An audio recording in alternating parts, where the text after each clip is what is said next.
Tá tudo bem? Tudo bem? Tudo bem. A questão física tá bem, psicológica. Hoje as pessoas estão muito estressadas, né? Ansiedade, depressão. Então a gente precisa cuidar muito da mente, né, André? É verdade. Você tá bem? Tá tudo certinho? Tudo bem. Então tá bom. Isso que é mais importante. O resto a gente corre atrás. Mais que o professor você ganha um amigo, eu tô aqui para te ajudar. Quero o seu bem, quero o seu sucesso, tá bom? Tá bem. Obrigado. O que tá acontecendo, André? Fala para mim. A, a gente, na verdade, tem uma situação assim que já perdura por muitos anos, na verdade, né? Vou tentar ser breve Tá para bom, fica à explicar. vontade. A conversa é como se você estivesse aqui na minha frente, a gente comendo um bolo de fubá e um cafezinho, tá bom? Não tem, tô aqui para te ajudar. Você tá no seu tempo aí. É, a, a minha avó, na verdade, ela faleceu em 1985. E ela tinha dois terrenos, vamos dizer assim. Num desses terrenos é onde ela morava, efetivamente, né?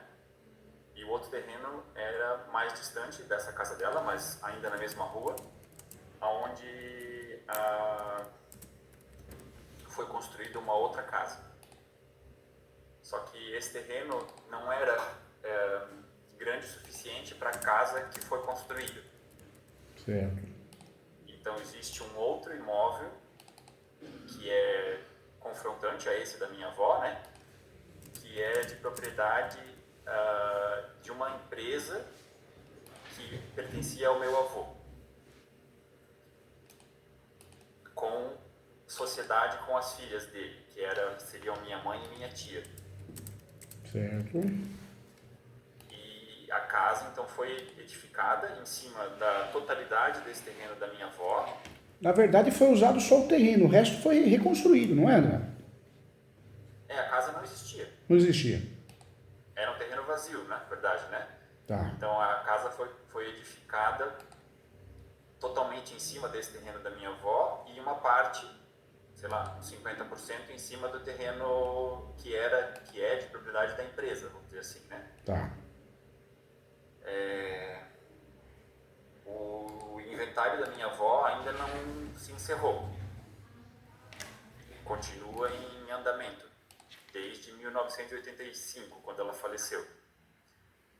Nesse meio tempo também, meu avô também veio a falecer, ele faleceu em 1991 e esse inventário também nunca acabou. Então esses dois inventários estão em andamento, vamos dizer assim, né?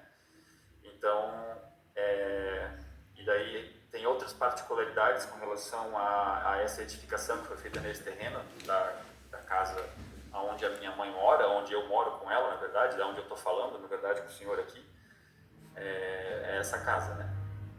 E o que acontece foi que o meu avô tentou utilizar, vamos dizer assim, a construção da casa, eu imagino, para abater impostos na época. Então a casa, a edificação, foi como se uma das empresas tivesse construído a casa. Então existe um contrato, todas as CNDs, vamos dizer assim, todas as questões financeiras da edificação foram feitas em nome da empresa. A construção, né? Então toda E recibo, nota fiscal, contrato de prestação de serviço, tudo no nome da empresa, né, André?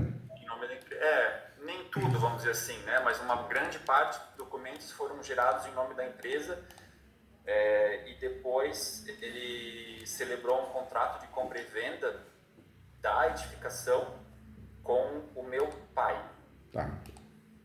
E daí, só que esse contrato de compra e venda, depois ele foi apresentado no inventário para a gente tentar retirar esse imóvel do inventário, né? A gente tentou remover, né, vamos dizer assim, essa edificação do inventário. A princípio, a gente nunca colocou ele como... nunca aceitou, vamos dizer assim, isso de uma certa forma, né? Tanto que essa é uma das questões que mais ficam em discussão, vamos dizer assim, dentro do inventário, né? A posse ou, sei lá, a propriedade dessa edificação, né? Entendi. Daí quando a minha mãe efetivamente colocou esse contrato de compra e venda junto aos autos do inventário, aí a minha tia questionou o contrato de compra e venda. Ela abriu um processo separado, vamos dizer assim. Ela chegou, André, a fazer um processo separado. Um processo separado de anulação desse contrato, né? Ela chegou a fazer esse processo, E ela, então. e ela teve êxito, inclusive, nessa anulação do contrato.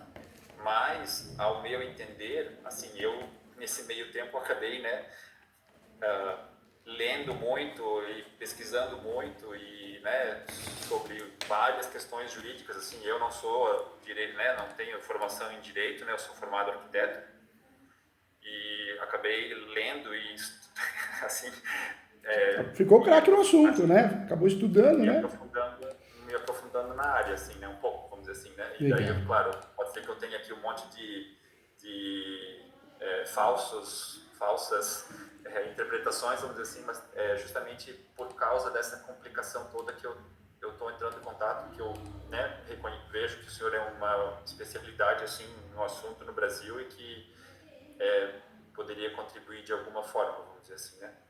Então daí ela conseguiu anular esse contrato de compra e venda, mas por questões administrativas, vamos dizer assim, por causa que constou no contrato que o meu avô estaria representando tanto a minha avó quanto as empresas nessa venda. E isso